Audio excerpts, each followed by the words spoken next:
Ẹ kú ojúmọ́ ní gbogbo ibi tí ẹ ti ń wò mí tí ẹ sì ń gbọ́ mi. Orúkọ tèmi ni Yétúndé Adébáyọ̀. Ẹ káàbọ̀ sórí ètò tí a pè ní Jẹ Ká Kọ Yorùbá, níbi tí a ti máa ń kọ́ ojúlówó èdè àti àṣà Yorùbá. Lónìí, a fẹ́ ṣe àgbéyẹ̀wò oríṣi ọ̀rọ̀ èdè Yorùbá àti ìtumọ̀ wọn lédè Gẹ̀ẹ́sì. Ẹ máa bá mi ká lọ. Good day everyone, at every place where you are watching and listening to me. My name is Yetunde Adebayo. You are welcome into this program titled Jẹ Ká Kọ Yorùbá. In today's class, we want to learn some Yoruba words and their meaning in English language, and we are going to use them in sentences. Let us start. Ọ̀rọ̀ nọ́mbà kìíní, the word number 1, which is àwíjàre. Àwíjàre. Kí ni àwíjàre lédè Gẹ̀ẹ́sì? That is to say, advocacy, excuse, or defense. In Yoruba, we will refer to this as àwíjàre.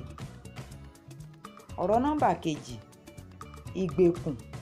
Ìgbèkùn. What is ìgbèkùn? In English language, this is to say bondage or captivity. We refer to this as ìgbèkùn in Yoruba language. Ọ̀rọ̀ nọ́mbà kẹta, amúnisìn. Amúnisìn. What is amúnisìn? This is to refer to the colonists. Colonists in Yoruba, we call them amúnisìn. Nọ́mbà kẹrin, ìpolongo. This is to say advertisement or announcement. In Yoruba, we will say ìpolongo. Ìpolongo.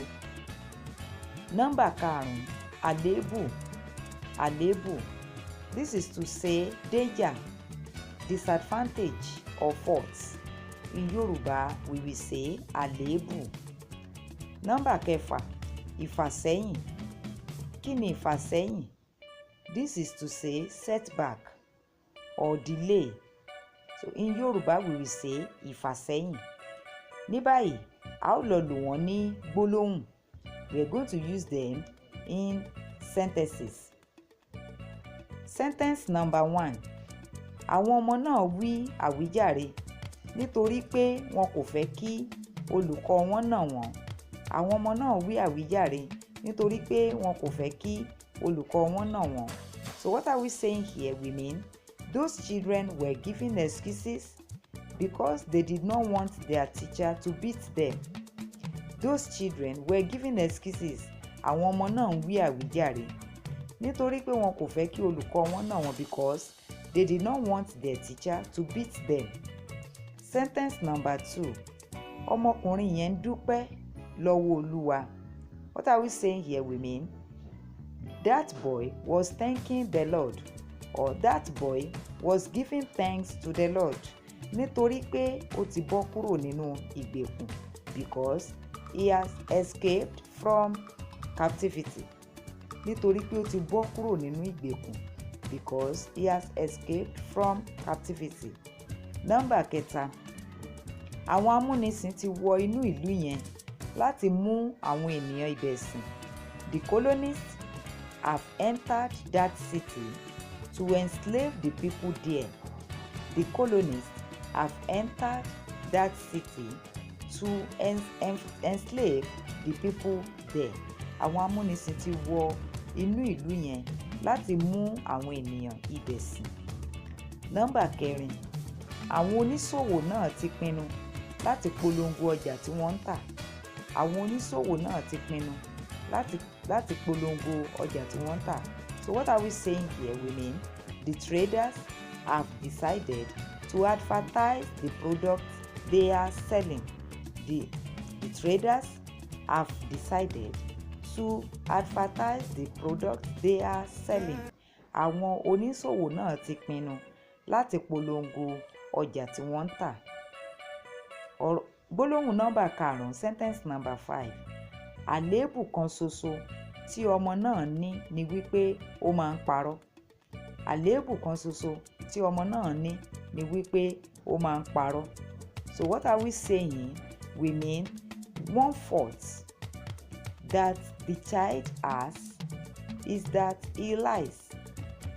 1 fault that the child has is that he lies. Àléébù kan ṣoṣo tí ọmọ náà ní ni wípé ó máa ń parọ́. Gbólóhùn nọ́mbà kẹfà. Ìfàsẹ́yìn ni ọmọ yẹn jẹ́ fún àwọn ọ̀rẹ́ rẹ̀.